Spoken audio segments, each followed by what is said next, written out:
सुंदर म्युझिक वाजवलं एकदा भोरचं काय भोर झाला पाहिजे.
वरतूनच याद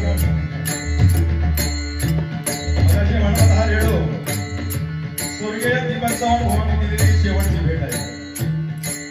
आपल्याला काही कळत नाही पण भावा आशीर्वाद म्हणा. IPL ची मॅच होणार.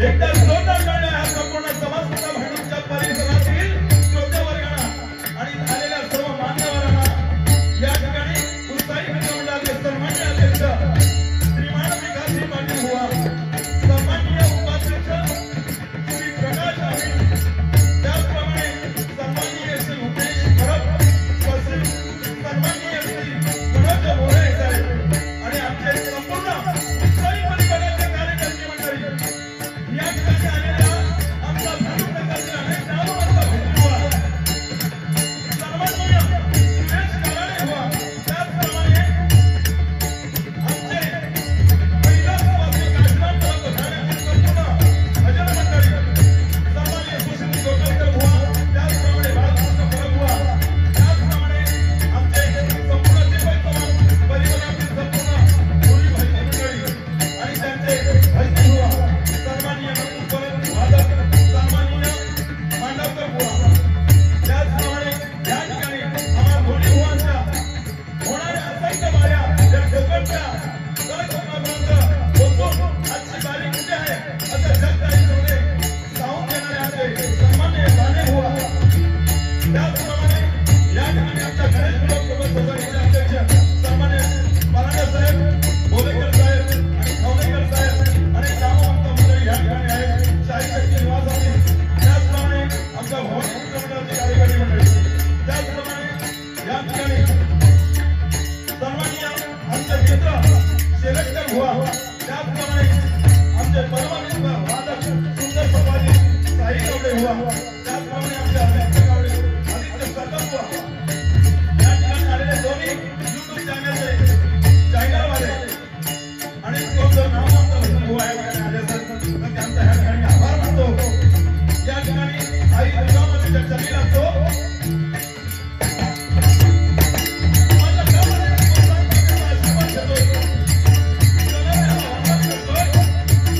भांडुपत्राच्या चरणी लागतोय. सिद्धिविनायकाला आपल्या घरात त्या भागामध्ये आमंत्रित करतोय. या ठिकाणी ऐकतच्या जागेवर वंदन करतोय. सन्माननीय माझे कैलासवासी भजन सम्राट सन्माननीय कदम बुवा, सन्माननीय काशीनाथ परब बुवा, सन्माननीय दीपक चव्हाण बुवा यांच्या चरणी लीन होतोय. माझ्या आईवडिलांचा आशीर्वाद घेतो बुवा, तुमच्या सुद्धा आईवडिलांचा आशीर्वाद घेतो आणि या ठिकाणी आलेल्या या तमाम रसिकांचा आशीर्वाद घेऊन या ठिकाणी छत्रपती शिवाजी महाराजांना बोलवून या कार्यक्रमाला सुरुवात करतोय. जय हिंद, जय महाराष्ट्र.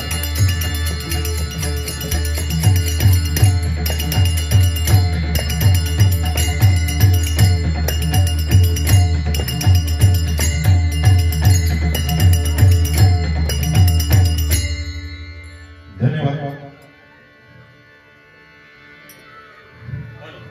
खरोखरच आमचं हे पवित्र स्थान आहे बुवा, खूप पवित्र स्थान. म्हणजे आज तुम्हाला सांगायला गेलं, तुम्ही म्हणालात की या मंडळाचा मी कार्यकर्ता नसतो तरी मला इतका आशीर्वाद ह्या लोकांनी दिला. म्हणजे आता एक किस्सा म्हणून सांगतो. शेलटकर बुवानी पहिली बारी मला गेल्या वर्षी नवरात्रीमध्ये उभं केलं, म्हणजे तुम्ही करा बारी असं सांगितलं. गेल्या वर्षी मी 4 केल्या, यावर्षी माझी 8वी बारी आहे या मंडळामध्ये. आणि हे या सर्व मंडळांनी जर कार्यक्रम कुठे दिले नसते तर मला कार्यक्रम भेटले नसते. आज तुमच्या चरणी या ठिकाणी बारी करण्याची संधी मिळाली ती जे तुमच्या आशीर्वादाने. एकदा भुवांचं जोरदार टाळ्याने स्वागत करा. भुवांचा 25वा लग्नाचा वाढदिवस आहे. म्हणजे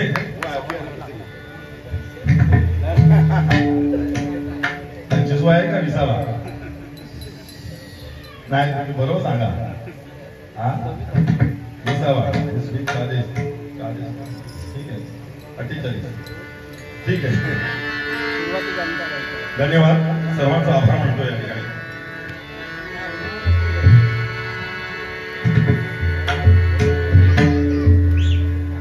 कार्यक्रमाला वेळ कमी आहे आणि खरोखरच ते सन्माननीय आमचे बुवा आहेत, संदीप पुजारी बुवा, हो म्हणजे तुमच्या मी सगळ्या युट्यूबच्या बाऱ्या बघतो तुमका जमता का सगळ्या पहिली गोष्ट म्हणजे जे बोलणारे असतात ना तुम्ही कसं काय त्याचा चेंडू पकडता काय माहिती IPL ची मॅच म्हणतात ते म्हणजे मी तर असं काय काय पाहिलं ना पण मानला पाहिजे उत्तर द्यावा तर पुजारी भवानी किती मोठा IPL चा गाडी असू दे त्याचा आउट करताना सापडा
लाड्या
खरोखरच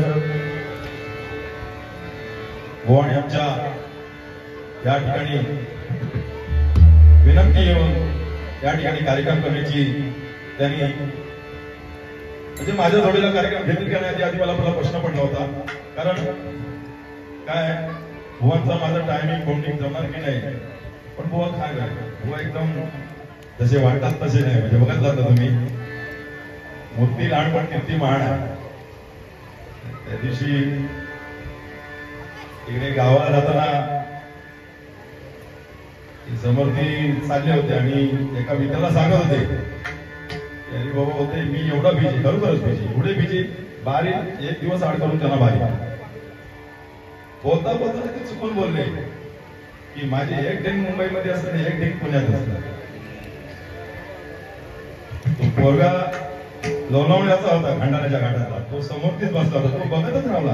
माणूस एवढूसा एक डेंग पुण्यात आणि एक डेंग मुंबईत कशी. तो पटकन म्हणाला बुवा म्हणजे काका तुमची बोलते एक डेंग जर मुंबईत असेल आणि एक डेंग पुण्यात असेल खंडाळ्याच्या घाटातलं दर्शन होईल तसंच होतं. म्हणजे तुम्ही वरला ढेंगा टाकल्यानंतर लक्षात ठेवा. काय हरकत नाही, जोरदार सुरुवात करूया. पहिलं परमेश्वराचं नामस्मरण करूया, नंतर भुवन आता सुरुवात करून दिली.